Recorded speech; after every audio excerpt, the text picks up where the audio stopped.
It was a nice evening in the early 90s when a father decided to go on a camping trip with his young son. Both of them were excited to spend some quality time together. They packed all their stuff, including some food and firewood for the night, and drove to the nearest forest. The boy was sitting on his father's shoulders most of the way, screaming with joy as they moved through the tall trees. Once they found an appropriate spot, they set up camp, made a small fire, and began cooking dinner. The boy could not wait to eat some marshmallows. His father put a stick in the fire, and soon it was ready. He enjoyed the sweet taste of it and thought to himself how lucky he is to have a wonderful father. But unfortunately, this would change very soon. After dinner, both of them heard some noises coming from the direction of the lake. It was probably just an animal, so they ignored it and went to bed. In the middle of the night, the boy woke up because he felt the ground shaking slightly. He cuddled up to his father for warmth and fell back asleep. Suddenly, he heard his dad scream and immediately woke up. The boy started crying because he was scared, but then he stopped when he saw his father holding a flashlight, looking around with an anxious expression on his face.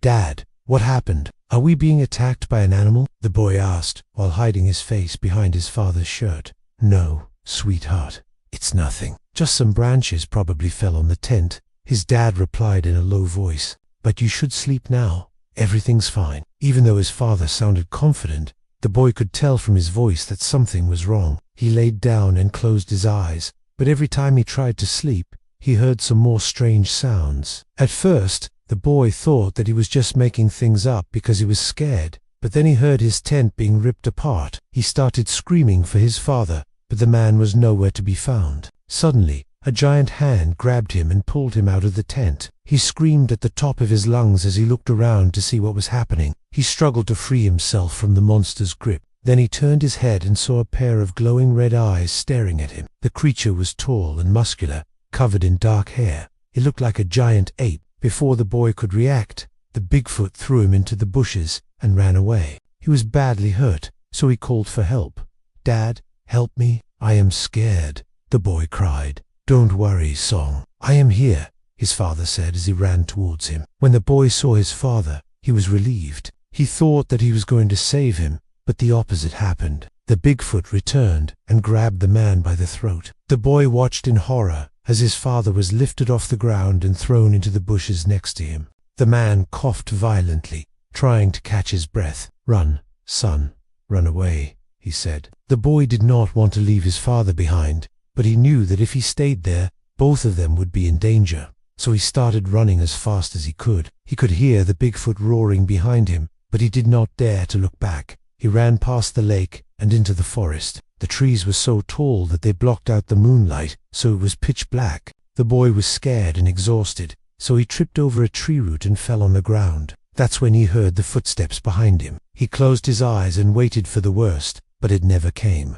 Maybe the Bigfoot had given up on chasing him. After a few minutes, he got up and continued running. He kept running until he reached his car. He opened the door and drove away as fast as he could. When the police arrived at the scene, they found the boy's tent torn apart. There were also some human and ape-like footprints in the mud. They searched for the boy and his father, but they were nowhere to be found. A few days later, the boy's mother received a phone call from a local gas station attendant. He told her that a man and a boy matching her son and husband's description had filled up their car with gas and drove off. They never arrived at their destination, which was strange because they would have called if they needed any assistance. The mother was worried sick. She did not know where they were or if they were even alive. She contacted the police, but they told her that they had no new leads. She was sitting on the couch in her house, constantly checking her phone, waiting for a call from her husband, when suddenly she heard a knock on the door. She got up and opened it to find two police officers standing on her porch.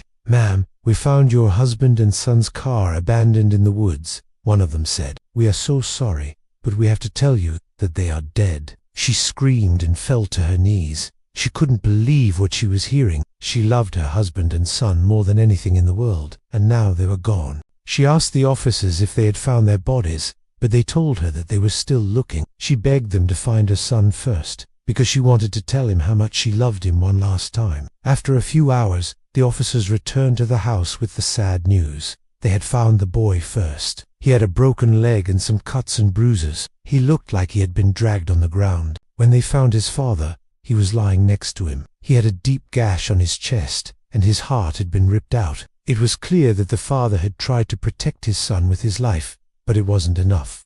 The mother cried for days. She couldn't understand why this had happened to her family. Why had the Bigfoot killed her husband? What did it gain by taking her son? She didn't have any answers. All she knew was that she would never see her loved ones again.